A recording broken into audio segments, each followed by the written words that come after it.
হুম, তোমার মতো কোনো হুমায়রা ঋতুকে পাও কিনা দেখো গরিবের ঘরের।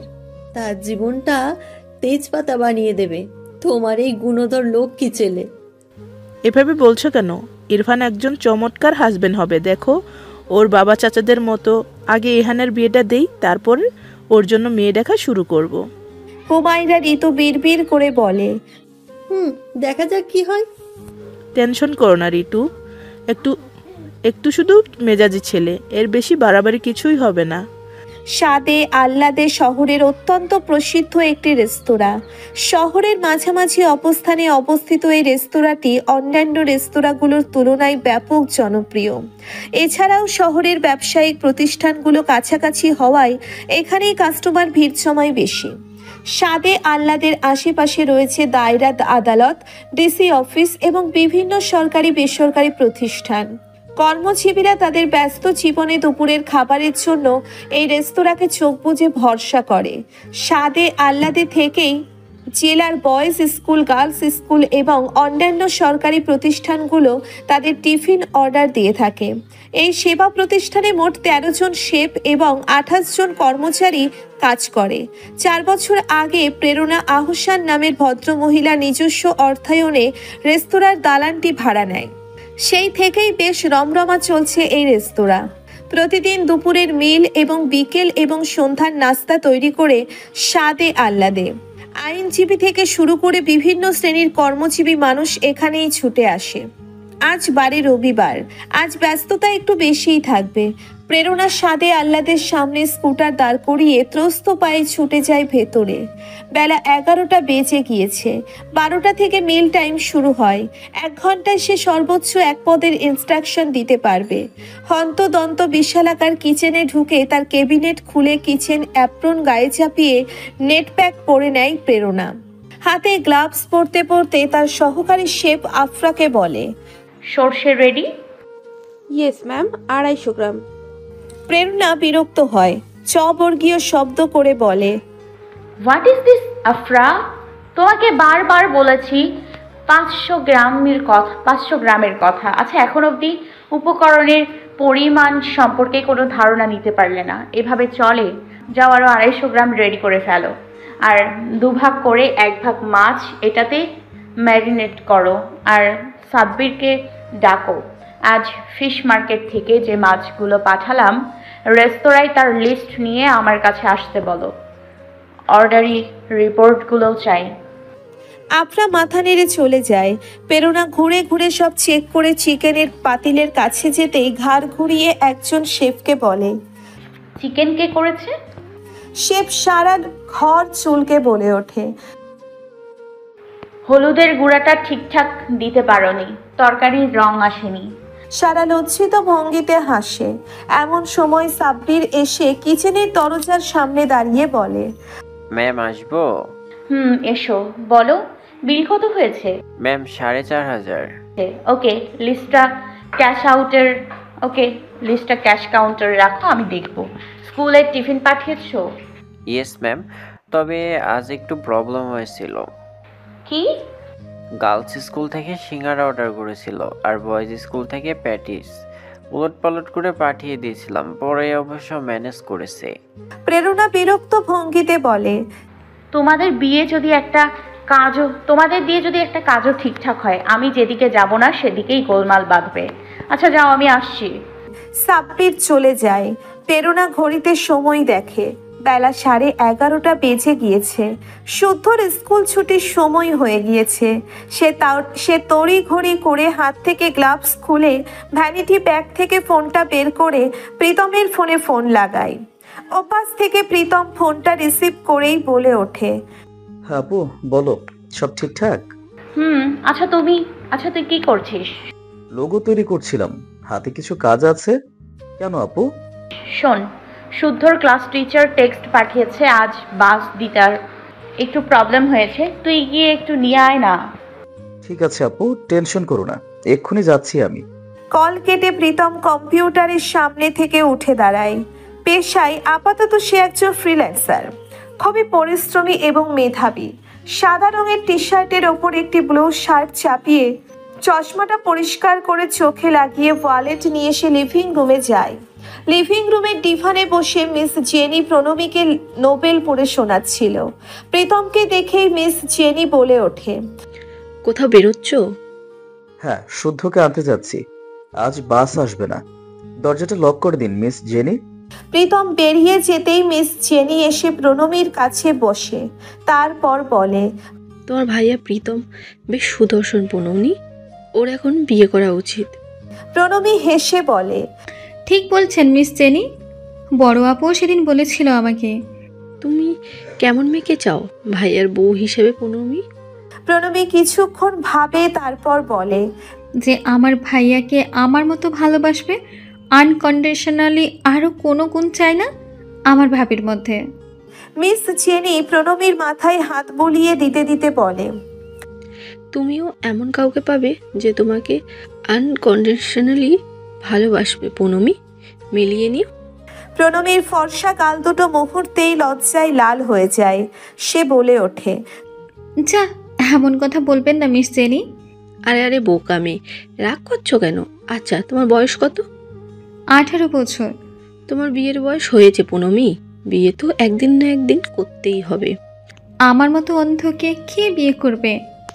অবশ্যই কেউ করবে প্রণমী, পৃথিবীতে অবশ্যই কেউ না কেউ আছে যার কাছে তোমার শারীরিক ত্রুটি ঝাঁপিয়ে তুমি হবে তার জীবনে পাওয়া অনেক দামি কেউ। কলিং বেল হঠাৎ বেজে ওঠে। মিস জেনি গিয়ে দরজা খুলে দিতেই দেখে বাইরে অ্যাপার্টমেন্টের মালকিনের ছেলে রাদীপ দাঁড়িয়ে। মিস জেনি কিছু বলতে যাবে, তখনই রাদীপ বলে ওঠে, গোলমরিচ নিতে পাঠিয়েছে আম্মা। বলেই হাতের কৌটো জেনির দিকে এগিয়ে দেয়। এটা সম্পূর্ণই মিথ্যে কথা। রাদীপ এসেছিল প্রেরণাকে দেখতে। জেনি হাসি মুখে কৌটোটা নিয়ে বলে, এক্ষুনি দিচ্ছি। কথাটা বলে জেনি কিচেন চলে যায়। রাদীপ ভেতরে ঢোকে। আশেপাশে তাকিয়ে দেখে প্রণমী ডিভানে চুপচাপ বসে আছে। রাদীপের উপস্থিতি সে টের পায়নি। রাদীপ দাঁড়িয়ে খুঁটিয়ে খুঁটিয়ে প্রণমীকে দেখতে থাকে। এই অন্ধটাও ভীষণ সুন্দর। এরা দুই বোন কেউ কারো থেকে কোনো অংশে কম সুন্দরী না। তবে প্রেরণা আপুর মধ্যে একটা ব্যাপার আছে, দেখলেই রাদীপের মাথা খারাপ হয়ে যায়। রাদীপের তেজি মহিলাদের ঝাঁজ একটু বেশি ভালো লাগে। প্রেরণার মধ্যে কিছু একটা আছে যা রাদীপকে ভীষণ টানে। তবে এই অন্ধটাও খারাপ না, অন্যরকম স্বাদের মনে হচ্ছে। এটাকেও ভীষণ ছুঁতে ইচ্ছে করে রাদীপের। বিভিন্ন বৈশিষ্ট্যের নারীকে ছুঁয়ে দেখা রাদীপের খুব শখ। প্রেরণাকে হাসিল করে এটাকেও টেস্ট করে দেখবে রাদীপ। আধা ঘন্টা লেকচার শোনানোর পরে প্রফেসর বাড়ি ইনায়ার মুখের ওপর অ্যাসাইনমেন্টের কাগজগুলো ছুঁড়ে মেরে চলে যায়। ইনায়া হাত মুষ্টিবদ্ধ করে দাঁড়িয়ে থাকে। তার ভেতরটা রাগে ঝুলে যাচ্ছে। ইচ্ছে করছে প্রফেসর বাড়ির বেল মাথাটা ইউনিভার্সিটির মাঠে নিয়ে গিয়ে সবার সামনে ফাটিয়ে দিতে। ইনায়া মনে মনে সেই দৃশ্য কল্পনা করে হেসে ওঠে। এটা ইনায়ার একটা অভ্যেস। কারো প্রতি মেজাজ দেখিয়ে তাকে সামনাসামনি কিছু বলতে না পারলে সেগুলো কল্পনাতে পুষিয়ে নেয় ইনায়া। দারুণ উপভোগ করে সে। ইনায়াকে মিটিমিটি হাসতে দেখে তার ক্লোজ ফ্রেন্ড রুসফি বলে ওঠে, কিরে, এক্ষুনি মনে হলো তুই প্রফেসর বাড়ির ধমকে কেঁদে ফেলবি, আর এখন হাসছিস? ইনায়া মাছি তাড়ানোর মতো হাত নেড়ে বলে, ও তুই বুঝবি না, আমি এমনই। আমি হুট করে কাঁদি, হুট করে হাসি, হুট করে রাগি। আচ্ছা বাদ দে, শোন, ট্যুরের বিষয়ে বাড়িতে কথা বলেছিলি? ইনায়া মুখে অন্ধকার নেমে আসে। তার গোলগাল লটকানো মুখটা নিয়ে মিনমিন করে বলে ওঠে, এখনো না। রুসফি মুখে বর্গীয় শব্দ করে বলে, তুই এত ঢ্যাঁড়স কেন? তোর বয়স 20 বছর হয়ে গিয়েছে। তুই তো জানিস রুসফি আমার পরিবার কেমন।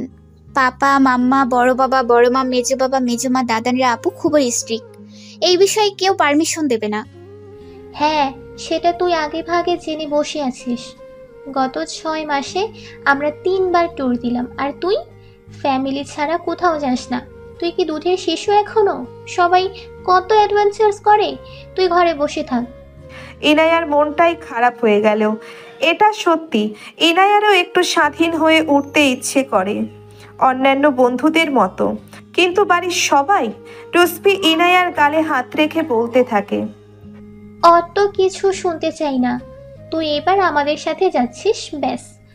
এখন পারমিশন কিভাবে নিবি সেটা তোর ব্যাপার, তুই বুঝে নে। বড় ভাইকে দেখে ইরফান নিজের ঘরের ভিতর পা রাখতেই যাচ্ছিল, তখনই পেছন থেকে ডাক আসে। এই দাঁড়া।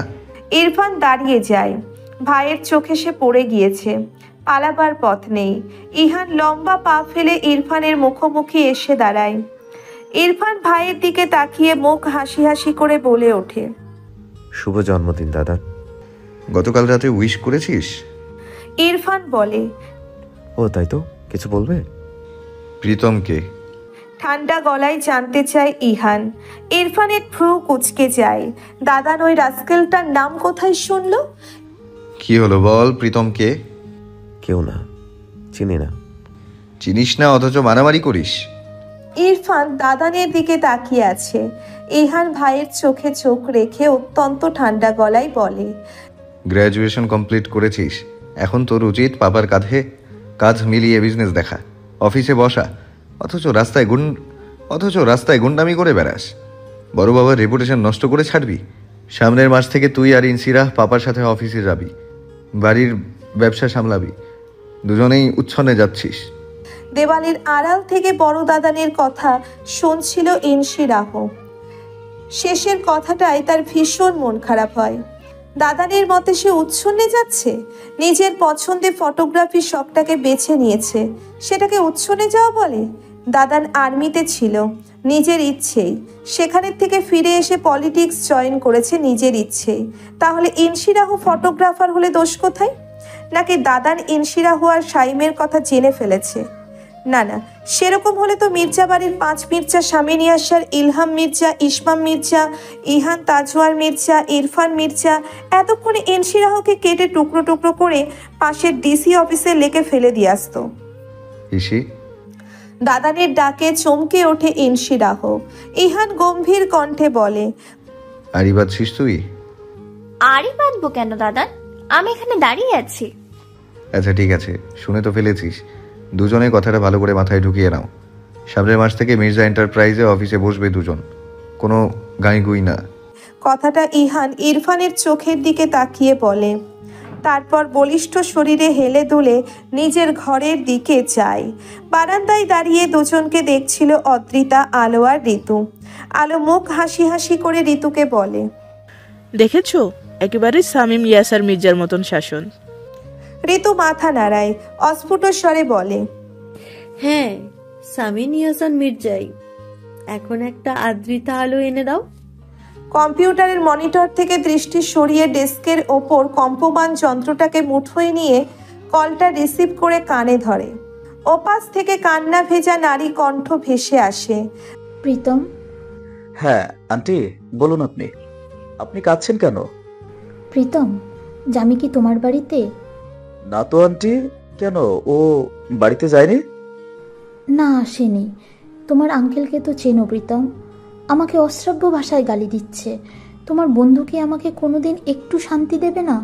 মায়ের বয়সী ভদ্র মহিলার আকুতি শুনে প্রিয়মের খারাপ লাগে। পরপর জামির উপর বেশ রাগ হয় তার। ওটাকে আজ শিক্ষা দিতে হবে একটা। সে জামির মাকে আশ্বস্ত করে বলে, আন্টি, আমি ওকে খুঁজে নিয়ে 1 ঘন্টায় বাড়ি ফিরছি, আপনি কাঁদবেন না প্লিজ। ফোন কেটে সময় দেখে প্রীতম। রাত প্রায় 1:45। দেরি না করে প্রীতম টি শার্ট পাল্টে একটা শার্ট গায়ে চাপিয়ে নেয়। তারপর সোজা গিয়ে প্রেরণার ঘরের দরজায় নক করে। প্রেরণা দরজা খুলে অবাক হয়ে বলে, কিছু বলবি? কি করছিল আপু? এই তো আজকের হিসেবটা দেখছিলাম। কি হলো তোর? তোমার স্কুটারের চাবিটা দাও, আমার বাইকের একটু সার্ভিসিং করাতে হবে। এত রাতে কই যাবি তুই? জামিকে খুঁজে ওর বাড়িতে দিয়ে আসতে আন্টি কাঁদছে। প্রেরণা দুটো চাবি এনে ভাইয়ের হাতে ধরিয়ে দিয়ে বলে, কনস্টেবল গেটের চাবিও নিয়ে যায়, এত রাতে দারোয়ান জেগে নেই। বোনকে ধন্যবাদ দেয় প্রীতম। দরজা লাগাতে লাগাতে প্রেরণা বলে, ফোন নিয়েছিস সাথে? চেক করে বল। নিয়েছি তো আপু। কল দিলে 2বার রিং বাজার আগেই ধরবি। রাত বিরাতে আমি টেনশন করতে পারবো না। আই নিড রেস্ট ভাই। আপু তুমি ঘুমিয়ে পড়ো, টেনশন করো না তো। তুই বললি আর আমারও 2 চোখে ঘুম এসে গেল। যা আপডেট জানাস। ফ্ল্যাটে দরজা বন্ধ করে দেয় প্রেরণা। আপুর কাণ্ড দেখে প্রীতম হাসতে হাসতে লিফটের কাছে যেতে থাকে। প্রীতমকে এখনো কিশোর প্রীতমের মতো ট্রিট করে সে। প্রণবীর বয়স যখন 5 বছর ছিল, প্রীতমের ছিল 12 আর প্রেরণার 15। তখন তারা মা বাবাকে হারিয়েছিল। প্রেরণা প্রীতমের থেকে মাত্র 3 বছরের বড় হয়েও সবসময় মায়ের মতো আগলে রেখেছে প্রীতম আর প্রণবীকে। অন্ধ বোন আর ভাইকে নিয়ে অথই জলে পড়েছিল প্রেরণা। 4 বছর ভীষণ কষ্টে প্রেরণা তাদের 2 ভাই বোনকে সামলেছে। তারা থাকতো ফুপির বাড়িতে। প্রেরণার যখন 19 বছর, তখন শওকত ওয়াসিদ নামের একজন ভদ্রলোক প্রেরণার ফুপির বাড়ির দিকে আত্মীয় আপুকে দেখে পছন্দ করে ফেললেন। তাদের ফুপির কাছে প্রস্তাব রাখলেন বিয়ের। শওকত ওয়াসিফের বয়স ছিল 33। প্রায় দ্বিগুণ বয়সী ওয়াসিদকে প্রথমে প্রেরণা রিজেক্ট করলেও পরে ফুপি বুঝিয়ে সুঝিয়ে বিয়েতে রাজি করালেন। তবে প্রেরণা শর্ত দিয়েছিল প্রেরণা আজীবন তার ভাই বোন দুটোকে দেখবে। এ ব্যাপারে ওয়াসিদ কখনো আপত্তি তুলতে পারবে না। ওয়াসিদ মেনেও নিয়েছিল। একসময় বিয়েতে সম্মতি দিতে দোনোমনো করা প্রেরণা বিয়ের পর পাগলের মতো ভালোবেসে ফেলল শওকত ওয়াসিদকে। মানুষটাই ছিলেন ভালোবাসার মতো। চমৎকার একজন মানুষ ছিলেন শওকত ওয়াসিদ, যে বিবাহিত জীবনের শুরু থেকে আগলে রেখেছিলেন তার সহধর্মিণী প্রেরণা এবং সেই সাথে প্রীতম প্রণবীকে। প্রীতম প্রণবী দুলাভাই নয়, পেয়েছিল তাদের একজন অভিভাবক। কিন্তু 3 ভাই বোনের কপালে সেই সুখও বেশি দিন সয়নি। শুদ্ধ যখন প্রেরণার গর্ভে ছিল তখন দুলাভাই মারা যায়। মা বাবার পরে শওকত ওয়াসিদ নামের চমৎকার একজন আপন মানুষ হারিয়ে ফেলে প্রেরণা, প্রীতম আর প্রণবী। এসব ভাবতে ভাবতেই প্রীতম একটা দীর্ঘশ্বাস ফেলে। তার আপুর জীবনে কোনো সুখই স্থায়ী হয়ে থাকেনি। যেটা থেকেছে সেটা হলো একাকিত্ব, দীর্ঘশ্বাস আর স্ট্রাগেল। প্রীতম চলে যাওয়ার পরে প্রেরণা ঘরে ঢুকে ল্যাপটপে হিসেবগুলো দেখতে দেখতে মাথা তুলে তাকায়। তার সামনে বসা সুদেহী সুদর্শন হাস্য উজ্জ্বল মানুষটি তার দিকে মুগ্ধ হয়ে তাকিয়ে আছে। প্রেরণা কিছুক্ষণ তাকিয়ে থেকে একটা দীর্ঘশ্বাস ফেলে বলে, আপনি আমার হ্যালোসিনেশন শওকত ওয়াসিদ, বিরক্ত করবেন না। মানুষটা যেন হাসলো প্রেরণার দিকে তাকিয়ে। প্রেরণা ওই ভুবন ভোলানো হাসিতে ভুলল না। 2 চোখ বন্ধ করে গলার কাছে আসা কান্না নামের অনুভূতিকে পিষে ফেলে 2 চোখ মেলে দেখে শওকত ওয়াসিদ নেই। সে ম্লান হেসে পুনরায় কাছে মন দেয়। দ্য অ্যাওয়ার্ডস বড় নেমপ্লেটটাতে চলচল করছে ক্লাবের নামটা। ইসমাম মির্জার মেজাজ তুঙ্গে। শেষে এই নাইট ক্লাবটার সামনে এসে তার গাড়ি খারাপ হতে হলো। অস্বস্তিতে পুরো মুখ ছেয়ে আছে তার। যুবক যুবতীরা ঢুকছে, আবার কেউ কেউ টলতে টলতে বেরুচ্ছে। সরকারি দলের তোষামোদে এই ক্লাবটা টিকে আছে। গাড়িটা ঠিক দ্য অ্যাওয়ার্ডসের গেটের সামনে এসেই খারাপ হয়েছে। ইসমাম মির্জা তখন থেকে মেকানিকের জন্য অপেক্ষা করছে। এখানে দাঁড়িয়ে থাকতেও তার রুচিতে বাজছে। ইনসি, রাহু আর ইনায়ার বয়সী মেয়েরা বন্ধুদের নিয়ে হৈ হৈ করতে করতে ক্লাবে ঢুকছে। এসব দৃশ্য দেখে ইসমামের ভীষণ খারাপ লাগে। মেকানিককে কল করেছে 10 মিনিট হলো। ইসমাম এবার বেশ বিব্রত হচ্ছে যুবক যুবতীদের দৃষ্টি দেখে। তারা কি ভাবছে ইসমামও এখানে এসেছে? অবশ্য এদের ভাবনা দিয়ে কি আসে যায়। তবে কোনো পরিচিত মুখের সামনে পড়লে মুশকিল। বেসরকারি ইউনিভার্সিটির ইংরেজি প্রভাষক ইসমাম মির্জা নাইট ক্লাবের সামনে এটা দেখলে কেচ্ছা কাহিনী রটে যেতেও সময় লাগবে না। এবং সেই কাহিনী যদি চলে যায় ডক্টর রোকাইয়া পরীর কানে, তবে তো কথাই নেই। পরীর কথা মনে পড়তেই ইসমাম ফোন বের করে পরীকে ফোন লাগায়। ওপাশ থেকে ফোনটা রিসিভ করেই ঘুম ঘুম কণ্ঠে পরী বলে ওঠে, কোথায় আপনি? আড্ডা শেষ হয়নি আপনাদের? হ্যাঁ, বাড়িতেই আসছিলাম। হঠাৎ মাঝ রাস্তায় গাড়ি খারাপ হয়ে গেছে। আমি এখন দ্য অ্যাওয়ার্ডসের সামনে। পরী ধর পড়িয়ে উঠে বসে, আতঙ্কিত হয়ে বলে, গাড়ি খারাপ বলে নাইট ক্লাবে চলে যাবেন? কাকে নিয়ে? Sugar baby? ইসমাম চিফ কাটে, ধমকের সুরে বলে, বাজে কথা বন্ধ করো। গাড়িটা এখানেই খারাপ হয়েছে। তো তুমি বাড়িতে ফিরেছো কখন? আমি তো 10টায় শেষ 3 জন পেশেন্ট দেখে চলে এসেছি। ইহান নিয়ে এসেছে। এই কে কথা বলে আপনার পাশে? মেয়ের গলা। ইসমাম বিরক্ত হয়ে বলে, নাইট ক্লাবের সামনে দাঁড়িয়ে আমি। এখানে মেয়ের গলা শুনবে না তো কি গরুর হাম্বা শুনবে? রাখো ফোন, ফিরছি। ফোন কেটে ইসমাম একটা দীর্ঘশ্বাস ছাড়ে। বুড়ো বয়সে গিন্নিরা এরকম সন্দেহবাতিক হয়ে যায় কেন আল্লাহই মালুম। এই বাড়ির বউগুলো ছেলেগুলোকে আঙ্গুলে নাচাতে ওস্তাদ। সবকটা আলোকে দেখে দেখে শিখেছে এসব।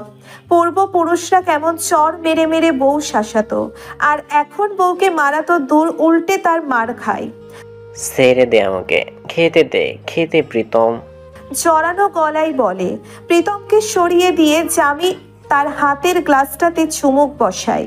প্রীতম থামা মেরে গ্লাসটা তুলে দূরে ছুঁড়ে মারে। তারপর জামির পাশে বসা সাফওয়ানকে বলে, কখন এসেছো এখানে? সাফওয়ান কাঁধ নাচিয়ে বলে, কি জানি, আমি খোঁজ লাগিয়ে 1 ঘন্টা আগে পেলাম। জামি টলছে। প্রীতমের মাথায় রাগ চেপে যায়। জামির চোয়াল চেপে ধরে, চেঁচিয়ে উঠে বলে, লজ্জা করে না তোর? এই আঙ্কেল আজও গিয়ে আন্টিকে গালিগালাজ করছে তোর জন্য, আর তুই এখানে বসে মাতলামি করতেছিস? লজ্জা করে না তোর? জামি প্রীতমের থেকে নিজের চোয়াল ছাড়িয়ে নেয়, চেঁচিয়ে উঠে বলে, কেন ছেড়ে গেল মামাই? আমি মোটা বলে ওর বাবার পছন্দে বিয়ে করবে ও? ওর বাবাকে আমি খুন করে ফেলবো, খুন। প্রীতম বোঝে জামি ঠিক নেই, কিন্তু ওকে নিয়ে দ্রুত এই জঘন্য স্থান থেকে বেরোতে হবে। সে সাফওয়ানকে বলে, ওকে ধর, আমাদের বেরোতে হবে। দুজনে জামিকে দুপাশ থেকে ধরে ধরে হাঁটছে। মাতাল জামি তখনও চেঁচিয়ে যাচ্ছে, শালা এই মেয়ের বাপগুলোকে আমি ছাড়বো না আমি। এই মেয়ের বাপগুলোকে, এই প্রীতম, আমি কোনো মেয়েকে বিয়ে করব না, আমি একটা ছেলেকে বিয়ে করব। জামির মাতলামি দেখে প্রীতম আর সাফওয়ান হেসে ফেলে। জামি বলতে থাকে, এই প্রীতম, আমি তোকে বিয়ে করব, তুই হবি বউ আর আমি হব স্বামী। সাফওয়ান হাসি থামাতে পারছে না। প্রীতম দাঁতে দাঁত চেপে বলে, শালা চুপ কর, তোকে বাড়ি নিয়ে বোঝাচ্ছি। জামি বিড়বিড় করে বলতেই থাকে, মেয়ের বাপগুলোকে আমি ঘেন্না করি, মেয়েদের আমি ঘেন্না করি। দ্য অ্যাওয়ার্ডসের সামনে এসে দাঁড়াতেই জামির বমি পেয়ে যায়।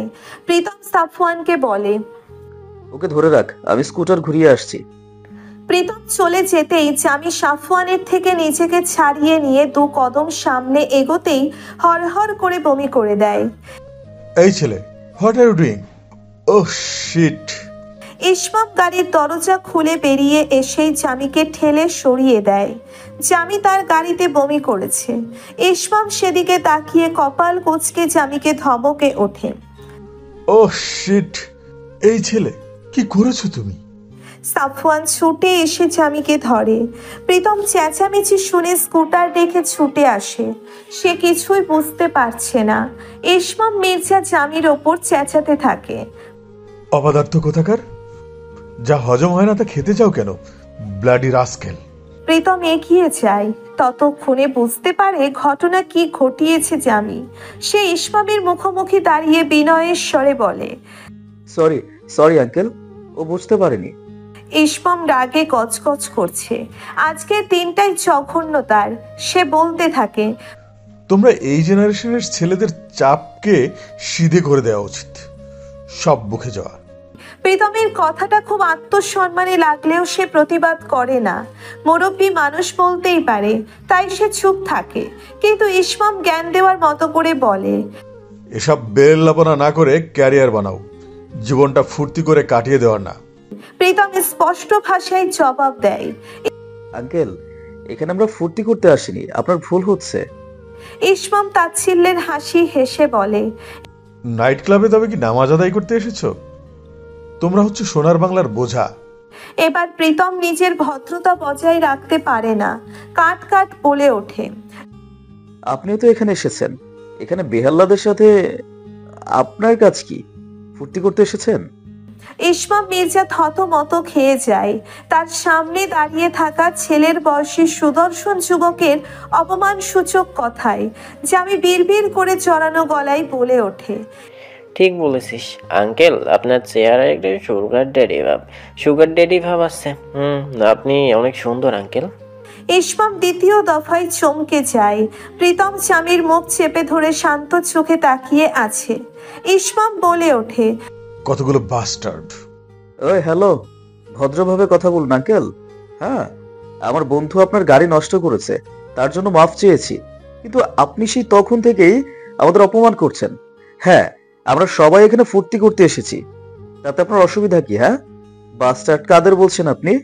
হ্যাঁ, আপনি নিজে ভালো হলে আপনি এখানে আসতেন? প্রীতম খুবই ঠান্ডা গলায় বলে কথাগুলো। ইসমাম স্তব্ধ হয়ে দাঁড়িয়ে থাকে।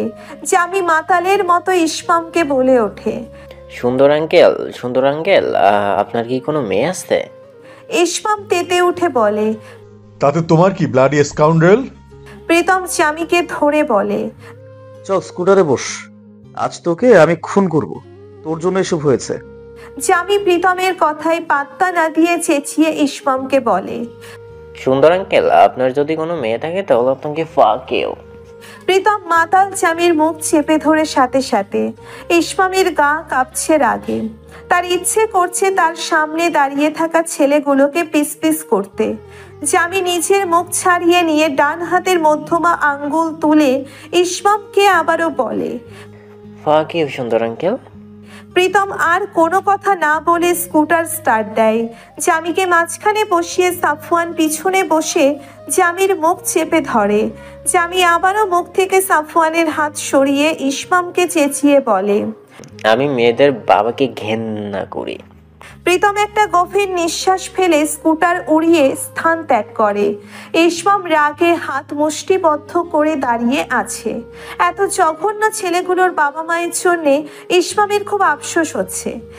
বড় দাদান, তুমি জানো আমি তোমাকে কতটা ভালোবাসি, আর আমিও জানি তুমি আমাকে চেনো। খুব সহজে পড়ে ফেলো আমাকে, যা অন্যরা পারে না। আর এও জানি আমি যে তোমার জন্মদিনের কথা ভুলে গিয়েছিলাম, তা তুমি সকালেই ধরতে পেরেছ। এর জন্য অনেক সরি দাদান, ঠিক আছে? আসলে আমার কোনো দোষ নেই দাদান। ওই প্রফেসর বাড়ির অ্যাসাইনমেন্টের চক্করে আমি দিন দুনিয়ার হুঁশ খুঁয়ে বসেছি। নেভার মাইন্ড, ছোট্ট একটা জীবনে এমন ছোট ছোট ভুল হতে থাকবে। এটা শাহরুখ খানের ডায়লগ বড় দাদান, তুমি তো সিনেমা দেখো না। দাদান, তোমার বার্থডে গিফটটা কেমন হয়েছে? দাদান, সত্যি বলছি, আমি খুব শীঘ্রই চাই আমার বড় দাদানের জীবনে এমন মিষ্টি দেখতে একটা ভাবিমণি আসবে। ভালোবাসি দাদান, তোমাকে ভীষণ ভালোবাসি। আমাকে তুমি আজীবন আহ্লাদ করবে কেমন? আমি কখনোই তোমার কাছে বড় হতে চাই না। ইনায়া মির্জা। ইহান একবার তার এক হাত ধরে রাখা চিরকুটটার দিকে তাকায়, একবার তার অন্য হাতে ধরে রাখা পুতুলটার দিকে। পুতুলটা হচ্ছে একটা ডেমো।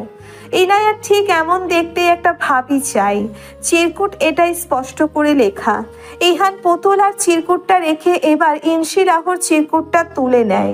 গোটা গোটা অক্ষরে চিরকুটটাতে লেখা, দাদান, ইউ নো না, সবাই আমাকে বলে আমি আলো রানীর মেয়ে, হয়েছে মাম্মার মতো। হাত পা চলে খুব, মুখ চলে কিন্তু মুখে মধু নেই। এবং ইহা একটি অতীব সত্যি কথা, আমি মধু ঠেলে কথা বলতেই পারি না দাদান। আমি ইনোর মতো কিউট করে কথা বলতেও পারি না, তোমার সাথে আহ্লাদ করতে পারি না। তবে তুমি জানো আমি তোমাকে কতটা ভালোবাসি। তুমি খুব ভালো থাকো দাদান, আমাদের নিয়ে ভাবি চাই দাদান। অনেক তো হলো, খুব ফুপি ডাকতে শুনতে ইচ্ছা করছে দাদান। ইহান তাজওয়াল হেসে চিঠি দুটোকে প্রতি বছরের ন্যায় তুলে রাখে সযত্নে। বিড়বিড় করেই বলে ওঠে, তোরা বড় হবি কবে? শুভ্র পাঞ্জাবিটা পাল্টে একটা টি শার্ট গায়ে চাপিয়ে মুখ হাত ধুয়ে নেয়। তোয়ালে দিয়ে মুখটা মুছতে মুছতে আয়নার সামনে গিয়ে দাঁড়িয়ে থাকে নিজের প্রতিবিম্বের দিকে। চেয়ে থাকে দীর্ঘক্ষণ, অতঃপর ধীরে ধীরে বলে ওঠে, তুমি বুড়ো হয়ে যাচ্ছ ইহান তাজওয়ার মির্জা। দুপুরের রোদের তাপটা অসহনীয় পর্যায়ে চলে গিয়েছে। শুভ্র পাঞ্জাবির বুকের কাছটা ভিজে জবজবে হয়ে গিয়েছে। এসির মধ্যেও হাঁসফাঁস অবস্থা। সূর্যের অত্যাচার শহুরে জীবন অতিষ্ঠ। বিগত বহু বছর থেকে শীতকালের স্থায়িত্ব হয় মোটে 15 দিন, বাকিটার সময় গ্রীষ্মকাল। এদেশে বর্ষাকাল বলে তো কিছুই নেই। আকাশের যখন ইচ্ছে করে তখন কাঁদে, ঋতু দেখে না। রাস্তার একপাশে গাড়িটাকে পার্ক করে রেখে ইহান গাড়ি থেকে নেমে পড়ে। তারপর ফোন বের করে এদিক ওদিক তাকাতে তাকাতে ইনায়ার নাম্বার ডায়াল করে। ওপাশ থেকে ইনায়া কলটা রিসিভ করতেই গম্ভীর কণ্ঠে বলে, পার্লারটার নাম কি? ইনায়া উচ্ছ্বসিত কণ্ঠে বলে, এসে গিয়েছো দাদান। ওই তুমি লিটল ফ্লাওয়ার কিন্টার গার্ডেনের সামনেই তো, তাই না? ঠিক আছে, তুমি কষ্ট করে 5 মিনিট দাঁড়াও, আমি আসছি। ইহান ফোন কেটে তার হাতের আইসক্রিমের দিকে তাকায়। অসহ্য গরমেও এই বরফ খণ্ডটার প্রতি কোনো আগ্রহ পাচ্ছে না সে। নাহিদ তার ভাইকে দেখে বলে ওঠে, ভাই, আশেপাশের মানুষ কিভাবে দেখছে দেখুন। ইহান বলে ওঠে, কিভাবে দেখছে? না মানে সবাই আপনাকে চেনে, ভাবছে ইহান তাজওয়ার মির্জা লেডিস পার্লারের নিচে কি করে। ইহান নাহিদের কথা কানে নিলেও তার দৃষ্টি অন্য কিছুতে নিবদ্ধ হয়ে গিয়েছে। দৃষ্টি স্থির রেখে সে চোখ থেকে সানগ্লাস খুলে হাতে নিয়ে নেয়। তারপর নাহিদকে বলে, উনি সেই ভদ্রমহিলা না? নাহিদ ইহানের দৃষ্টি অনুসরণ করে তাকাতেই বলে ওঠে, হ্যাঁ, ওই হুমকি ধামকি আপা। ইহান চোখ শুরু করে নাহিদের দিকে তাকিয়ে বলে, হুমকি ধামকি আপা মানে? আরে হুমকি দেওয়া আপা, আরে ওই বাবুর্চি আপা, ভাতের হোটেল। ইহান নাহিদের দিক থেকে দৃষ্টি সরিয়ে পুনরায় লিটল ফ্লাওয়ার কিন্ডার গার্ডেনের অপোজিটে তাকায়। এক দৃষ্টিতে তাকিয়েই থাকে। গলাটা শুকিয়ে কাঠ হয়ে গিয়েছে, এক্ষুনি পানি খাওয়া দরকার। হাতের ডান পাশে 20 গজ দূরেই একটি ডিপার্টমেন্টাল স্টোর, কিন্তু তার দৃষ্টি স্কুলের গেটের দিকে। ছুটির ঘন্টা বাজার সাথে সাথে মৌমাছির মতো এক ঝাঁক বাচ্চা হুটোপুটি করে গেটের দিকে ছুটে আসছে। এখন এখান থেকে নড়া যাবে না। প্রবল উৎকণ্ঠা নিয়ে গেটের দিকে দৃষ্টি দিয়ে রেখেছে প্রেরণা। ভিড় ধীরে ধীরে কমতে শুরু করেছে। এক্ষুনি হয়তো শুদ্ধ বের হবে। ওকে সব সময়ই বুঝিয়ে বলা হয় যাতে সে ছুটির ঘন্টা বাজার সাথে সাথেই দৌড় না লাগায়। ভিড়ের মধ্যে হোঁচট খেয়ে মুখ থুবড়ে পড়ে যাবে নয়তো। আজও স্কুলের বাস আসবে না, তাই প্রেরণা এসেছে শুদ্ধকে নিতে। 2 মিনিট পরই স্কুলের ব্যাগ কাঁধে নিয়ে বের হয় শুদ্ধ। গরমের তাপে লালচে আভা পড়া ফর্সা ছোট্ট মুখটাকে দেখে স্বস্তির নিঃশ্বাস ফেলে প্রেরণা। শুদ্ধ মাম্মাকে দেখতে পেয়েই হাত নাড়িয়ে তাকে জোরে জোরে ডাকতে থাকে। তারপর প্রেরণার দিকে আসবে বলে পা ফেলে। রাস্তায় প্রচুর গাড়ির শব্দ। প্রেরণা শুদ্ধকে চেঁচিয়ে বলতে থাকে, বাবা আমি আসছি, তুমি ওখানেই দাঁড়িয়ে থাকো। একের পর এক গাড়ি ডানে বাঁয়ে চলে যাচ্ছে। প্রেরণার সেদিকে কোনো ভ্রুক্ষেপ নেই। সে এক পা সামনে দাঁড়ায়। তার উৎকণ্ঠা বাড়ছে। শুদ্ধকে দেখে মনে হচ্ছে এখনই মাম্মার কাছে ছুট লাগাবে, তাহলে সর্বনাশ। শুদ্ধর দিকে ধ্যান রেখে তাড়াহুড়ো করে 2 কদম সামনে দিতেই যাবে, তখনই পেছন থেকে একটা বলশালী হাত তার হাত টেনে ধরে পেছন থেকে টান দেয়। হুশ করে সামনে থেকে একটা ট্রাক চলে যায়। ট্রাক ড্রাইভার চেঁচিয়ে বলে, পাগল নেই, মারবার এত শখ? প্রেরণা ঘাবড়ে গিয়ে চোখ বন্ধ করে বড় বড় নিঃশ্বাস নিচ্ছে। সে কিছু বুঝতে পারছে না। সে কি একটু আগে মরতে বসেছিল? নিজেকে সামলে নিতেই টের পায় একটা শক্ত হাত তার ডান হাতের কবজি ধরে রেখেছে। মুহূর্তেই কেটে যায়। চোখ খুলেই সামনে হাতের মালিককে আবিষ্কার করে। প্রেরণা চোখ বড় বড় করে তাকিয়ে থাকে। ইহানের থেকে এক ঝটকায় নিজের হাত ছড়িয়ে নিয়ে এক লাফে পিছনে যায় সে। ইহান তাজওয়ার চমকায় কিছুটা। পর মুহূর্তেই রাশভারী গলায় বলে ওঠে, আর ইউ ম্যাড? গম্ভীর পুরুষালী কণ্ঠস্বর প্রশ্নটি ছুড়তেই প্রেরণা সম্বিত ফিরে পায়। এটা কি হচ্ছিল? সে কি মরতে বসেছিল? হ্যাঁ তাই তো। আর একটু হলেই তো ওই রড ভর্তি দানবীয় ট্রাকটা তাকে এখানে পিষে দিয়ে চলে যেত। ভেতরটা কাঁপছে তার, কিন্তু বাইরে থেকে দেখে বোঝার সাধ্যটি নেই কারো। সে তার থেকে 5 কদম দূরত্বে পেটানো শরীরের আকর্ষণীয় উচ্চতার শুভ্র পাঞ্জাবি পরে দাঁড়িয়ে থাকা লোকটাকে দেখছে শান্ত চোখে। লোকটা লম্বা ভীষণ। সেদিন পার্টি অফিসে চেয়ার ঠেসে বসেছিল বিধায় বোঝা যায়নি। ইহান তাজওয়ার প্রেরণার এমন শীতল ভাব দেখে খানিকটা অবাক হয়। ভদ্রমহিলা কেমন ইস্পাতের মতো কঠিন রূপ ধারণ করেছে।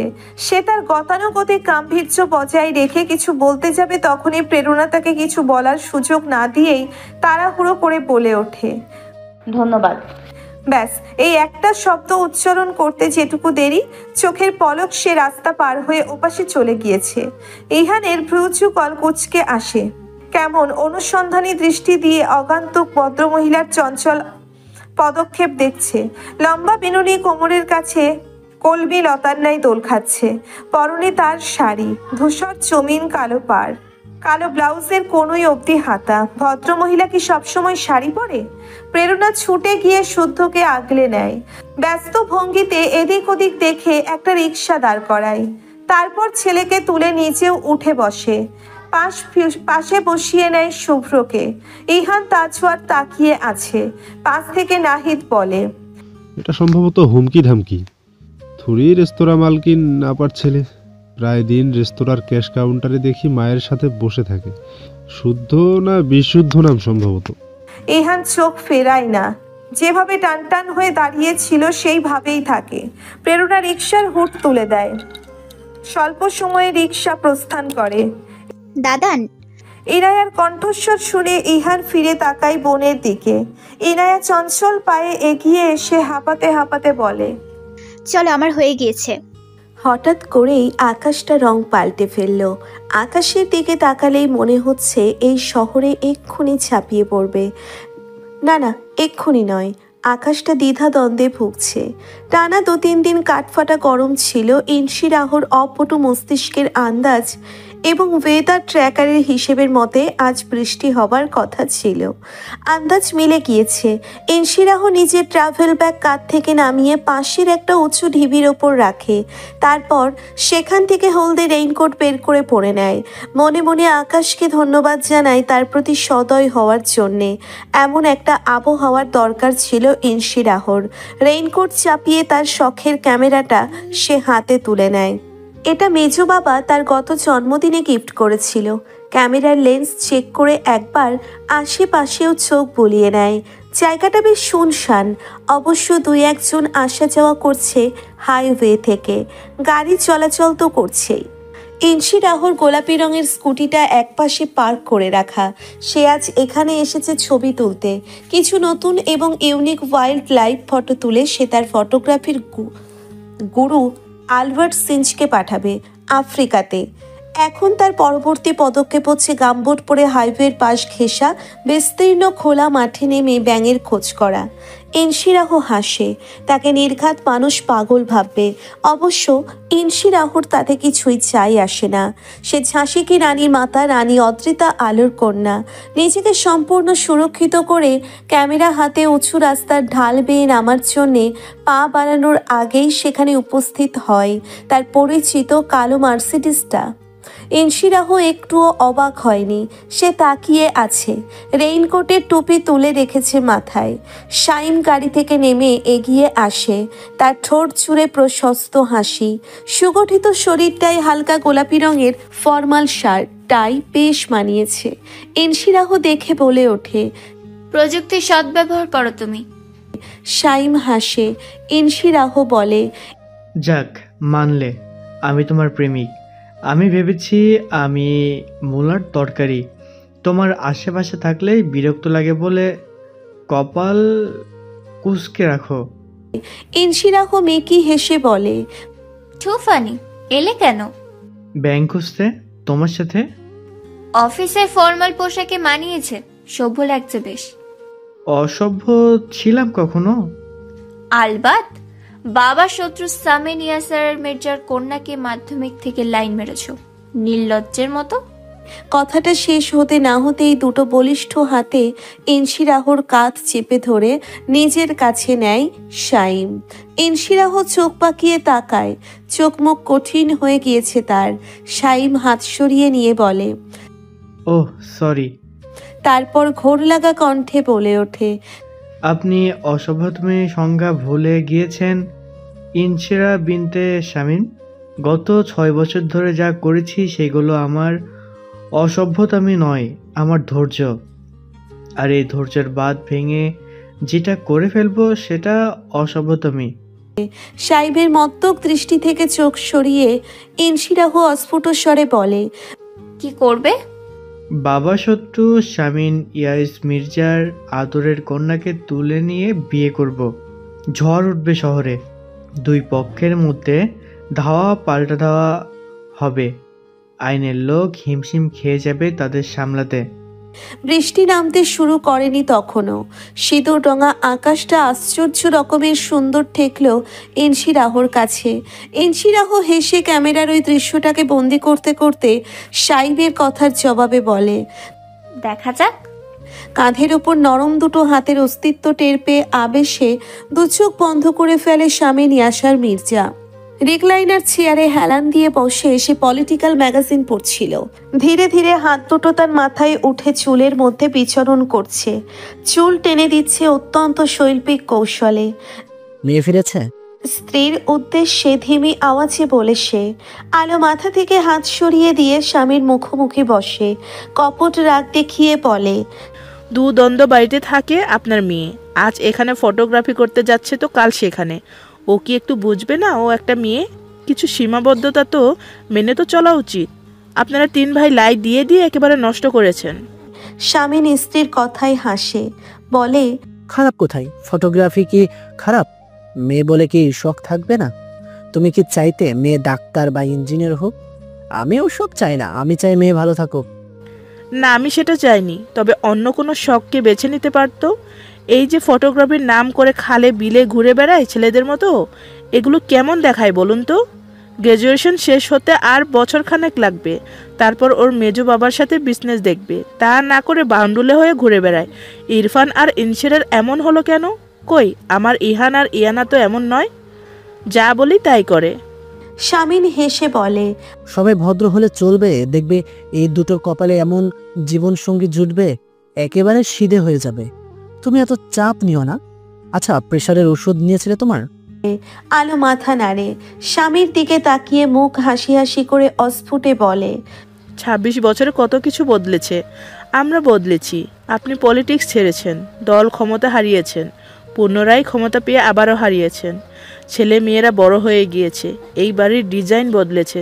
যে জিনিসটা কখনো পাল্টায়নি সেটা হচ্ছে ক্ষুদ্র আসিয়ার প্রতি তার মেয়র সাহেবের যত্ন। আপনি এত ভালো না হলেও পারতেন। স্বামী স্ত্রীর কথার জবাব না দিয়ে তার হাত দুটো টেনে দেয়, দৃষ্টি তার হাতের দিকে রেখে বলে, আরেকটা জিনিস বদলায়নি, তোমার এই হাত দুটো আগের মতোই নরম।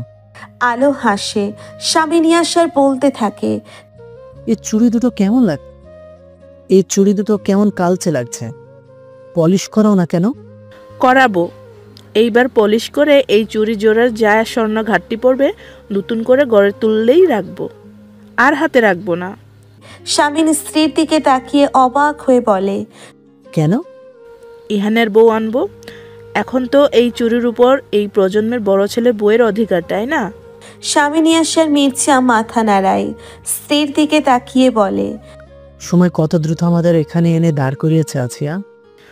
মেয়েটা 24 পেরিয়ে 25-এ পা দেবে, ওকেও তো স্বামীর বাড়ির পাঠাতে হবে। আল্লাহ জানে আমার মেয়েটার জুটি কার সাথে, উনি কি লিখেছেন। আমার খুব ভয় লাগে মেয়র সাহেব, ও অতটা বাস্তববাদী হয়নি। কেন হয়নি জানি না, শুধু চাই মেয়েটা খুব ভালো থাকুক। মেয়েটা যতই অগোছালো হোক না কেন, আমার মেয়ে তো কখনো কারো ক্ষতি করেনি, তাই না? দিন শেষে এইটুকুই জানি, আমার মেয়েটা অবুঝ। স্বামী স্ত্রীর মাথায় হাত বুলিয়ে বলে, কেমন জামাই চাও মেয়ের জন্য? আপনার মতো, অবিকল আপনার মতো। স্বামী স্মিত হেসে স্ত্রীর হাত দুটো ধরে বলে, পেয়ে যাবে। এই মুহূর্তে ইনায়া বুদ্ধি আটছে কি করে মেজো দাদানের হাত থেকে রেহাই পাওয়া যায়, নয়তো বন্ধুদের সাথে করা আজকের দিনের প্ল্যান পুরোপুরি ভেস্তে যাবে। বাইকটা জ্যামে আটকা পড়েছে, মিনিট 20 হলো। সামনে লাল পিঁপড়ার শাড়ির মতো গাড়িগুলো লম্বা লাইনে আটকে আছে, অনবরত হর্ন বাজিয়েই যাচ্ছে এই সেঞ্চুরির ব্যস্ত বাবুরা। ইরফান মির্জা নির্লিপ্ত হয়ে বসে আছে। অধৈর্যশীল ইরফান মির্জার ধৈর্য দেখে ইনায়া অবাক, এত শান্ত হয়ে বসে আছে কিভাবে? এতক্ষণে তো বাংলাদেশের ট্রাফিক পুলিশের গোষ্ঠী উদ্ধার হয়ে যাওয়ার কথা। ইনায়া বুকে অনেকখানি সাহস জড়ো করে কাঁচুমাচু মুখ করে বলে ওঠে, মেজো দাদান। ইরফানের এক শব্দে ইনায়া আবারও একটা ঢোক গিলে নেয়, পরপর বলে, এখানে নেমে পড়ি আমি, অপোজিটে গিয়ে একটা ক্যাব নিয়ে নেব দাদান, তোমার কষ্ট করতে হবে না। ইরফান কিছুক্ষণ চুপ থেকে বলে ওঠে, আমিও দেখতে চাই তোর বন্ধুগুলো কারা, যাদের সাথে তুই কম্বাইন্ড স্টাডি করবে বলে কেঁদে কেটে বড় মায়ের কাছ থেকে পারমিশন এনেছিস। একটু পরিচয় করিয়ে দিবি না? আমার একটুও কষ্ট হচ্ছে না, তুই এত চাপ নিস না তো। ইনায়ার গলা শুকিয়ে যায়। দাদান যদি একবার টের পায় কম্বাইন্ড স্টাডি মিথ্যা কথা, তারা আসলে কনসার্ট দেখতে যাবে, তাহলে আজ ইনায়ের খেল খতম। কেউ রক্ষা করতে পারবে না আজকে। ইনায়ার এখন মেজাজ খারাপ হচ্ছে। কেন যে মেজো দাদানের সামনে পড়লো। এখন ইনায়া দুইটা কাজ করতে পারে, এক বাইক থেকে নেমে পালানো, অথবা দুই প্ল্যান ক্যান্সেল করে দাদানকে বুঝিয়ে সুঝিয়ে বাড়িতে ফিরে যাওয়া, যাতে ঘোরাঘরেও ইনায়াদের প্ল্যানের কথা দাদান টের না পায়। এক নম্বরের অপশনটা করা যাবে না। তাই ইনায়া মিনমিন করে ইরফানকে বলে, দাদান দাদান আমার শরীরটা হঠাৎ করে খুব খারাপ লাগছে, চলো বাড়িতে ফিরে যাই। সে কি রে, কম্বাইন স্টাডি করবি না তোর বান্ধবীদের সাথে? কত কষ্টে বড় মায়ের থেকে পারমিশন নিলি। না, ভীষণ জ্বর জ্বর লাগছে, চলো ফিরে যাই, আজ থাক। ইরফান এদিক ওদিক তাকিয়ে বলে, ওকে তোর মর্জি, আমি তবে বাইক ঘুরিয়ে নেই। ইনায়া বুকে পাথর চাপা দিয়ে বলে, পৌর বুকে মার্কেট থেকে কাঁচিপাড়া রোড বাইকে করে গেলে মোট 18 মিনিটের রাস্তা। বাসে খুব বড় জোর মিনিট 30 লাগে। অর্ধেকের বেশি রাস্তা অতিক্রম করার পরে প্রেরণা স্কুটারে ব্রেক কষে। পেছন থেকে প্রীতম বলে ওঠে, এনি প্রবলেম আপু? আরে আমি সম্ভবত ন্যাশনাল লাইব্রেরিতে একটা বই ফেলে এসেছি, ওই যেটা পরে প্যাক করা হয়েছিল। কি বলছো? চেক করে দেখো আগে। প্রেরণা চেক করে দেখে তার ধারণা সত্যি। প্রীতম অভয় দিয়ে বলে, প্রবলেম নেই, বিকেলে আমি এনে দেব, তুমি চলো। শুদ্ধ আর প্রণমী অপেক্ষা করছে। তুই কিভাবে আনবি? তোর না কাজ আছে, দাঁড়া, বেশি তো সময় লাগবে না। আচ্ছা ঠিক আছে, তুমি নামো, আমাকে ড্রাইভ করতে দাও, তাড়াহুড়া করে একটা অঘটন ঘটাবে। প্রেরণা হেসে ভাইয়ের সাথে জায়গা অদল বদল করে নেয়। প্রীতম স্কুটার স্টার্ট করতে করতে বলে, হাইওয়েতে জ্যাম আজ, লেক পার্কে রবি কিরণের সমাবেশ, আমি হসপিটাল রোড নিই বরং। চল। প্রীতম ছুট লাগায় স্কুটার। এক টানে নিউ টাউন রোড থেকে ডিসি অফিসের সামনে গিয়ে ডানে মোড় ঘুরতেই বিপরীত পাশ থেকে ক্ষিপ্ত গতিতে ছুটতে ছুটতে আসা একটা বাইকের সাথে মুখোমুখি সংঘর্ষ হয়। কিছু বুঝে ওঠার সময় নেয়নি কোনো পক্ষই। যতক্ষণে তারা বুঝতে পেরেছে ততক্ষণে তারা নিজেদের আবিষ্কার করলো নিচে। প্রেরণা উঠে বসে তার শাড়ি ঠিক করতে ব্যস্ত। শাড়িটা গায়ে ভালো করে জড়িয়ে নেয়। প্রীতম উঠে বোনকে টেনে তোলে। অন্য বাইকে থাকা আরোহী দুজন উঠে দাঁড়ায়। হাত পা ছিলে গিয়েছে সম্ভবত। প্রেরণা হেলমেট খুলে তাদের দিকে এগিয়ে যায়। উৎকণ্ঠা নিয়ে বলে, are you okay guys? Inaya helmet খুলে প্রেরণার দিকে তাকিয়ে বলে, ফাইন, আপনি ঠিক আছেন? কিছু হয়নি তো? প্রেরণা মাথা নাড়ায়। প্রীতম মাথা থেকে হেলমেট খুলে তাকিয়ে আছে সামনের দিকে। হেলমেটের ওপর থেকে ইরফানের চোখের দিকে সে তীক্ষ্ণ দৃষ্টিতে তাকিয়ে আছে। ইরফান ধীরে ধীরে হেলমেট সরাতেই প্রীতমের চোয়াল শক্ত হয়ে যায়। ইরফান হাত মুষ্টিবদ্ধ করে টান টান দাঁড়িয়ে আছে। দুজন দুজনের দিকে এমনভাবে তাকিয়ে আছে যেন এক্ষুনি নেকড়ের মতো ঝাঁপিয়ে পড়বে। প্রেরণা আর ইনায়া একবার নিজেদের ভাইকে দেখতে থাকে, আর একবার অপর পাশের ব্যক্তিকে দেখতে থাকে। ইনায়া প্রীতমকে খুঁটিয়ে খুঁটিয়ে দেখছে প্রেরণাকেও। দুজনের নীল চোখ, এতটা নীল চোখের বাঙালি সে কখনো দেখেনি। মুহূর্ত কেটে যায়। রাগে কাঁপতে কাঁপতে ইরফান হিতাহিত জ্ঞান হারিয়ে ফেলার অবস্থায় ফোঁস শব্দে একটা গভীর নিঃশ্বাস ফেলে সে দাঁতে দাঁত চেপে প্রীতমকে বলে, তোর সবসময় আমার রাস্তা আসা খুব শখ, তাই না? কথাটা মাটিতে পড়ার আগেই প্রীতম জবাব ফিরিয়ে দেয়, আমিও তো বলতে পারি সবসময় তুই আমার রাস্তায় আসিস। ইরফান শার্টের হাতা গোটাতে গোটাতে এগিয়ে আসে। প্রীতম হাত মুষ্টিবদ্ধ করে টান টান দাঁড়িয়ে। প্রেরণা বা ইনায়া কেউই বুঝতে পারছে না কি হতে যাচ্ছে। তাদের বোঝার কথাও না। চোখের পলকেই ইরফান অতর্কিতে প্রীতমের কলার ধরে। প্রীতমও পাল্টা কলার ধরে ইরফানের। ইনায়া বিকট চিৎকার দিয়ে মুখ চেপে ধরে। প্রেরণা ছুটে গিয়ে ভাইকে পেছন থেকে চাপটে ধরে ছাড়ানোর চেষ্টা করে। ইরফানই প্রথম প্রীতমের নাক বরাবর একটা ঘুষি বসিয়ে দেয়। পাল্টা আঘাত প্রীতমও ফিরিয়ে দেয়। দুজনে খ্যাপা নেকড়ে হয়ে উঠেছে।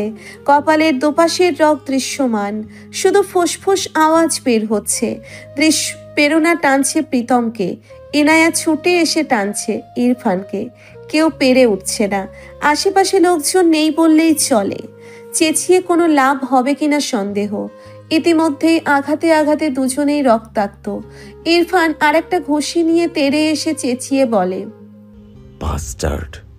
প্রেরণা মাঝখানে চলে যায়, তার চোখ থেকে আগুন ঝরছে। ইরফান থেমে যায়। প্রেরণা চেঁচিয়ে উঠে বলে, বাস্টার্ড কাকে বলছো অভদ্র ছেলে? ইরফান প্রেরণাকে দেখে, প্রেরণার উচ্চতা, শারীরিক গঠন দেখে সে ভেবেছে তার ছোট হবে হয়তো। পাল্টা চেঁচিয়ে বলে, আই মে, মাঝখান থেকে সরে যাও বলছি। প্রীতম বোনকে ঠেলে মাঝখান থেকে সরিয়ে দিয়ে বজ্রপাতের ন্যায় বলে ওঠে, আমার আপুকে উল্টো পাল্টা বললে খুব খারাপ হয়ে যাবে, স্কাউন্ড্রেল। ইরফান তাচ্ছিল্যের হাসি হাসে।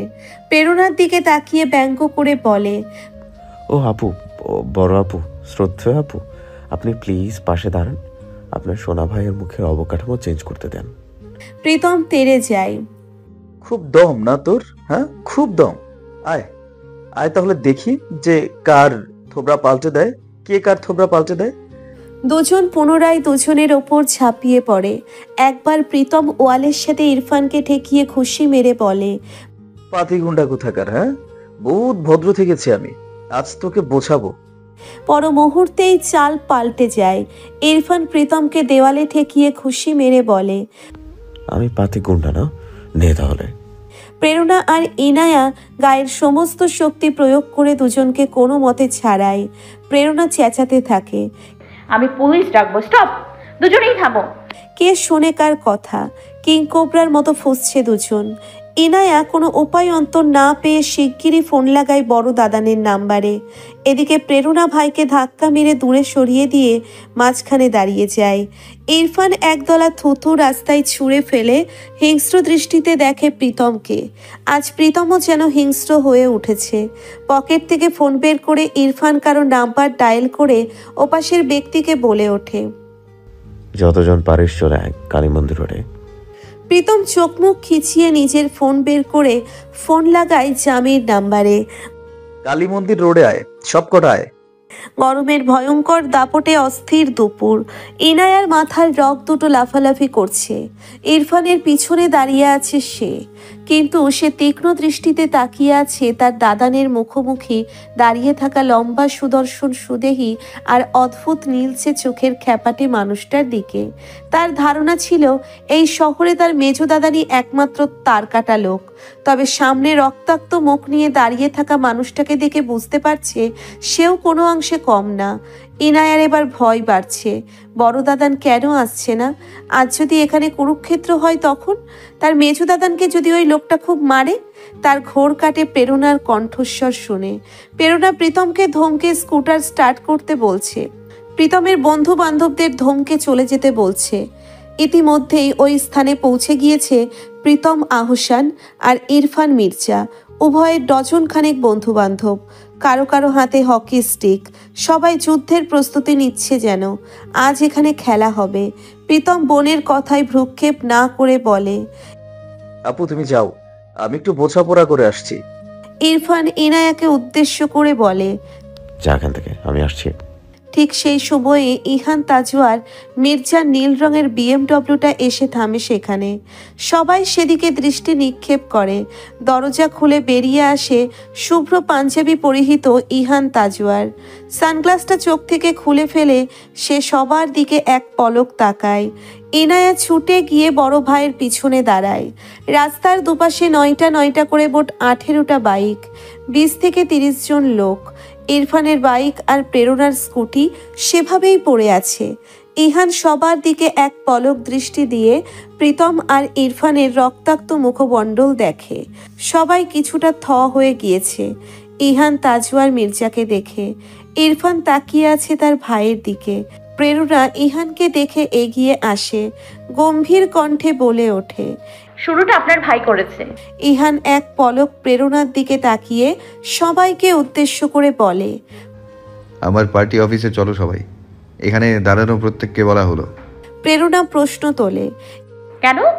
ইহান ঘুরে প্রেরণার দিকে তাকিয়ে বরফ ঠান্ডা গলায় বলে, বিষয়টা থানা অবধি গেলে আপনার এবং আমার দুজনের ভাইকেই একটু ভুগতে হবে। ঝামেলা যেহেতু একটা হচ্ছে, এর শেষ দরকার। এখন আপনি ঠিক করুন, আপনি কমপ্লেন করতে চাচ্ছেন নাকি কম্প্রোমাইজ? প্রেরণা এক পলক প্রীতমের দিকে তাকায়, কয়েক মুহূর্ত চুপ করে থেকে বলে, কম্প্রোমাইজ? ইহান প্রেরণার দিক থেকে চোখ সরিয়ে হকি স্টিক হাতে দাঁড়িয়ে থাকা ইরফান আর প্রীতমের উভয়ের বন্ধুদের উদ্দেশ্য করে বলে, আপনাদের প্রত্যেককে অত্যন্ত সম্মানের সহিত আপনাদের মূল্যবান অস্ত্র ফেলে দিয়ে আমার পার্টি অফিসে আসার নিমন্ত্রণ রইল। কথাটা বলে ইহান ইরফানের দিকে তাকায়, তারপর ঠান্ডা গলায় বলে, গাড়িতে গিয়ে বস, 3 সেকেন্ডের মধ্যে। ইরফান প্রীতমের দিকে তাকিয়ে একতলা থুতু মাটিতে ফেলে গাড়িতে গিয়ে উঠে বসে। ভাইয়ের কথার অবাধ্য হওয়ার সাহস পাচ্ছে না আপাতত। প্রেরণা রাস্তায় পড়ে থাকা স্কুটি তুলে ভাইয়ের দিকে তাকিয়ে বলে, আয়। প্রীতম মাথা ঘুরিয়ে ইহান তাজওয়ারের গাড়িতে বসে থাকা ইরফানের দিকে এক পলক তাকিয়ে স্কুটারের দিকে এগিয়ে যায়। তখনই ডিসি অফিস রোডে একটা গোলাপি স্কুটি এসে থামে। ইনশিরাহ বড় দাদানের একটা ফোন কল পেয়ে ফটোগ্রাফি বয়ফ্রেন্ড সব ফেলে ছুটতে ছুটতে এসেছে। কিছু কি হয়েছে? কোনো বিপদ হলো কিনা? দাদান তো এভাবে ডাকে না। উদ্বিগ্নতায় ট্রাফিককে বুড়ো আঙ্গুল দেখিয়ে উড়ে উড়ে এসে কালী মন্দির রোড ল্যান্ড করেছে। স্কুটি থামিয়ে হেলমেট সরিয়ে আশেপাশে তাকিয়ে সে হতবাক। এখানে কি হকি ম্যাচ চলছে নাকি? ইনশিরাহ জিজ্ঞাসু দৃষ্টিতে তার বড় দাদানের দিকে তাকায় ইনায়ার দিকে। ইহান শান্ত স্বরে বোনকে বলে, এখানে কি হয়েছে দাদান? ইনুকে নিয়ে বাড়িতে যা। বলেই ইহান ইনায়ার দিকে তাকায়। ইনায়া সুরসুর করে বোনের স্কুটির কাছে চলে যায়। ইহান তাজওয়ার নিজের গাড়িতে উঠে গাড়ি স্টার্ট দেয়। প্রেরণাও স্কুটি স্টার্ট দেয়। প্রীতম বোনের পিছনে বসে। একে একে তীব্র আওয়াজ তুলে 18টা বাইক স্টার্ট হয়। গন্তব্য তাদের ইহান তাজওয়ার মির্জার পার্টি অফিস। দোতলা অ্যাপার্টমেন্টের পুরোটা জুড়ে ইহান তাজওয়ার মির্জার দলীয় অফিস। প্রধান দালানের সামনে অনেকটা খোলা জায়গা। এখানেই সবসময় দলীয় আলাপ আলোচনা করা হয়। তবে আজ সবাই পার্টি অফিসের ভেতরের মিলনায়তন রুমে জড়ো হয়েছে। ইহান একটা চেয়ারে মুখভঙ্গি স্বাভাবিক করে বসে আছে। তার সামনেই 2 সারির চেয়ার সাজানো। ডান দিকের সারিতে বসে আছে প্রীতমের বন্ধু বান্ধব আর বাম দিকের সারিতে বসে আছে ইরফান মির্জার বন্ধু বান্ধব। ইহানের দলের ছেলেরা সবার হকি স্টিক বাজেয়াপ্ত করে ইহানের সামনেই রেখেছে। তার দৃষ্টি সেগুলোর দিকে। খানিক বাদে এসে চোখ তুলে এক পলক প্রেরণাকে দেখে। প্রেরণা তার ভাইয়ের ক্ষতস্থানে নিউ স্ট্রিপ ব্যান্ড লাগিয়ে দিচ্ছে। চোখ ঘুরিয়ে সে ইরফানের দিকে তাকায়। ইরফানের বন্ধু তাহিরা আর নিক্সন তার ফার্স্ট এইড করে দিচ্ছে। অন্যরা সবাই চুপচাপ, টু শব্দটিও নেই এবং কিছুটা ভীত সন্ত্রস্ত। এটা ইহান তাজওয়ার মির্জার তল্লাট। মানুষটা যতটা সভ্য শান্ত ততটাই খ্যাপাটে, তা সবার জানা। কোনো গাইগুই করা যাবে না। মুহূর্ত কেটে যায়। ইহান গলা খাকারি দিয়ে সবার দৃষ্টি আকর্ষণ করে নড়ে চড়ে বসে। সবাই তার দেখা দেখি নড়ে চড়ে বসে। ইরফান গা ছাড়া ভঙ্গিতে চেয়ারে হেলান দিয়ে বসে আছে শুধু। ইহান ইরফানের বন্ধু নিক্সনের দিকে তাকিয়ে বলে, এবার বল, ঝামেলাটা কেন হচ্ছে? প্রেরণা ক্ষিপ্ত দৃষ্টি দিয়ে ইহান তাজওয়ারের দিকে তাকিয়ে আছে। নিক্সন নামের ছেলেটা এক পলক ইরফান আর প্রীতমের দিকে তাকিয়ে ইহানকে বলে, একটা মেয়ে। একটা মেয়ে কি? কান ছাছিয়ে দেওয়া গম্ভীর স্বর ইহানের। ঝামেলাটা একটা মেয়েকে নিয়ে হচ্ছে। খুলে বল। রিপ্পি নামের একটি মেয়েকে ইরফান পছন্দ করে, প্রীতমও পছন্দ করে। প্রেরণার সাথে সাথে প্রীতমের মুখের দিকে তাকায়। প্রীতম মাথা নিচু করে বসে আছে।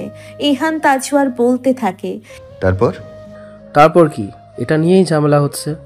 আচ্ছা বস। ইহান ঘুরে প্রীতমের এক বন্ধুর দিকে তাকিয়ে বলে, তোমার নাম?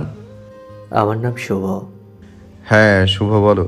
এইমাত্র নিক্সন যা বললো, এটাই কি কারণ নাকি অন্য কোনো কারণ আছে? আমার জানা মতে এটাই ভাইয়া। এছাড়াও স্পোর্ট ক্লাবের সভাপতি হওয়া নিয়েও ফাইট হয়েছিল বেশ কয়েকবার, তবে এটাই মূল কারণ সম্ভবত। ওকে। প্রেরণা তাকিয়েই আছে ইহানের দিকে। লোকটা কি করতে চলেছে সে বুঝতে পারছে না। ইহান প্রীতম আর ইরফানের বন্ধুদের উদ্দেশ্য করে বলে, তোমাদের দুপক্ষের ভাষ্য মতে তোমাদের বন্ধু রিপ্পি নামের মেয়েটাকে পছন্দ করে। তা রিপ্পি মেয়েটা কাকে পছন্দ করে, ইরফান আর প্রীতম? সবাই চুপ। এই প্রশ্নের উত্তর তো তাদের জানা নেই। ইহান ঠোঁটে এক চিলতে বাঁকা হাসি ফুটিয়ে বলতে থাকে, মেয়েটাকে এখানে ডাকো, আধ ঘন্টার মধ্যে। প্রেরণার সাথে সাথে বলে ওঠে, এতে মেয়েটাকে হেনস্থা করা হবে। যথেষ্ট সম্মান এবং বিনয়ের সাথে তাকে আনা হবে। প্রেরণা বলে, তারপর কি করবেন এনি? খুব সিম্পল। রিপ্পি মেয়েটা এদের দুজনের মধ্যে যাকে পছন্দ করে তার সাথে আজ বিয়ে দেব, এখানেই কাজী ডেকে। অন্যজন সে বিয়ের সাক্ষী হয়ে সাইন করে মিষ্টি খেয়ে বাড়িতে চলে যাবে। ঝামেলা এখানেই শেষ হবে। এরপর এসব নিয়ে কখনো ঝামেলা হবে না। প্রেরণা হতভম্ব হয়ে তাকিয়ে আছে। ইহান তাজওয়ার চোখ সরিয়ে নিয়ে নিক্সনের দিকে তাকিয়ে রাশভারী গলায় বলে, কলহার। ছোটখাটো সুশ্রী, দেখতে ভারী মিষ্টি একটা মেয়ে, এক কথায় রূপবতী, আকর্ষণীয়। ডার্ক মেরুন রঙের 3 পিস পরিহিত, ওড়নাটা খুবই মার্জিতভাবে মাথায় জড়িয়ে আছে। বেশভূষা বেশ ভদ্র। সব মিলিয়ে মেয়েটিকে বেশ ভদ্র মনে হচ্ছে, তবে চেহারায় ভয়ের ছাপ স্পষ্ট। মেয়েটি ধীর পায়ে হেঁটে কক্ষে প্রবেশ করেই ইহান তাজওয়ার মির্জাকে বিনয়ের সহিত সালাম দেয়। সবার দৃষ্টি তার দিকে। প্রীতম আর ইরফান দুজনেই এক পলক রিপ্পির দিকে তাকিয়ে চোখ নামিয়ে চুপচাপ বসে আছে। ইহান তাজওয়ার সালামের জবাব দেয়।